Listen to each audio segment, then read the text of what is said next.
প্ৰথম যেতিয়া বিধায়ক হিচাপে ৰাইজে মোক নিৰ্বাচিত কৰিছিলে তো সেই সময়ৰ পৰা এটা চিন্তা আছিলে যে তামোলপুৰ সমষ্টিৰ ল'ৰা ছোৱালী যাতে অসমৰ বিভিন্ন জিলাৰ লগত এটা চেলেঞ্জ কৰিব পাৰে বিভিন্ন দিশত। আজি আমি দেখিছোঁ অসমৰ যেতিয়া চিভিল সাৰ্ভিসৰ ৰিজাল্ট দিয়ে বিভিন্ন জিলাত উৎফুল্লিত হয় মিঠাই খোৱা আমি দেখা পাওঁ, বোমা মাৰি একদম ফূৰ্তি কৰা আমি দেখা পাওঁ, বিভিন্ন সিনাৰি আমি দেখা পাওঁ আৰু দেখা পালে আমাৰো তামোলপুৰ ৰাইজ হিচাপে আমাৰ মনটো বেয়া লাগে। সেই হিচাপে প্ৰথম যেতিয়া নিৰ্বাচিত হৈছিলোঁ সেই সময়ত মই সুপাৰ 5 হিচাপে চিভিল সাৰ্ভিসৰ কোচিঙৰ কাৰণে ল'ৰা ছোৱালী পঠাইছিলোঁ সুপাৰ 5 বুলি।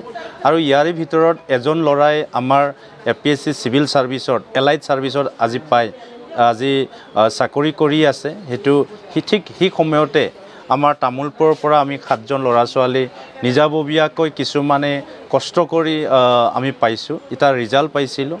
তো চিভিল সাৰ্ভিসও কণ্টিনিউ হৈ আছে, কিন্তু মই ভাবিছোঁ যিহেতু অহা বছৰ তামোলপুৰ মেডিকেল কলেজ আৰম্ভ হ'ব, গতিকে আমি চিভিল সাৰ্ভিসৰ লগতে একেলগে আমি ডক্টৰ বা নিট ক্লিয়াৰ কৰিব বিচৰা ছাত্ৰ ছাত্ৰীক এটা সুবিধা দিলে নিশ্চয় তামোলপুৰৰ পৰা আৰু এটা বাৰ্তা যাব বুলি মই ভাবিছোঁ। সেইকাৰণে আজি সুপাৰ 5 আমি ইয়াত এণ্ট্ৰেন্স পৰীক্ষা চলি আছে।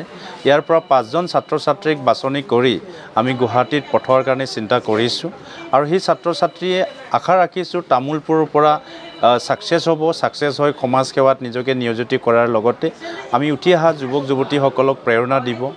আজি এণ্ট্ৰেন্সত আমাৰ 70জনৰ ছাত্ৰ ছাত্ৰী ইয়াত অংশগ্ৰহণ কৰিছে আৰু ইয়াৰ পৰা আমি 5জন ছাত্ৰ ছাত্ৰী বাছনি কৰিম।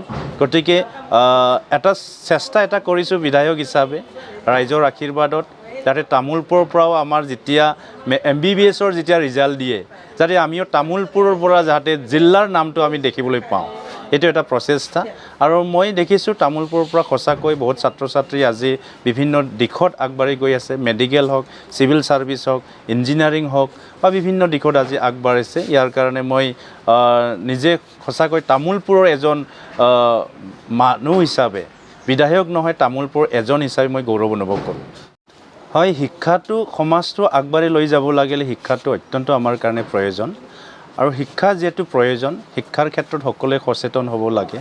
আৰু আজিৰ তাৰিখত তামোলপুৰত তেনেকুৱা বিশেষ মদ লাগি ৰিটাৰ্ণ কমপ্লেইন আজি কোনেও এনেকৈ লাগি দিয়া নাই। ময়ো মাজে মাজে বিদ্যালয়বিলাক পৰিদৰ্শন কৰিছোঁ আৰু দেখিছোঁ ছাত্ৰ ছাত্ৰী ক'তবা নহয় ক'তবা মিড ডে মিল খাৱাটো ময়ো সুধিছোঁ, কিন্তু মিড ডে মিল যিমান স্কুলত মই ভিজিট কৰিছোঁ মিড ডে মিল দিয়াটো মই গম পাইছোঁ। মিড ডে মিল দিয়া নাই বুলি ছাত্ৰ ছাত্ৰী বা অভিভাৱকসকলে অভিযোগ দিয়া নাই আজিৰ তাৰিখত লাগে, কিন্তু ক'তবা যদি এনেকুৱা থাকে বা আমাৰ ৰিটাৰ্ণলি যদি কমপ্লেইন হয় নিশ্চয় বিভাগীয় ইয়াৰ ওপৰত ব্যৱস্থা লোৱাৰ কাৰণে মই নিৰ্দেশ দিম।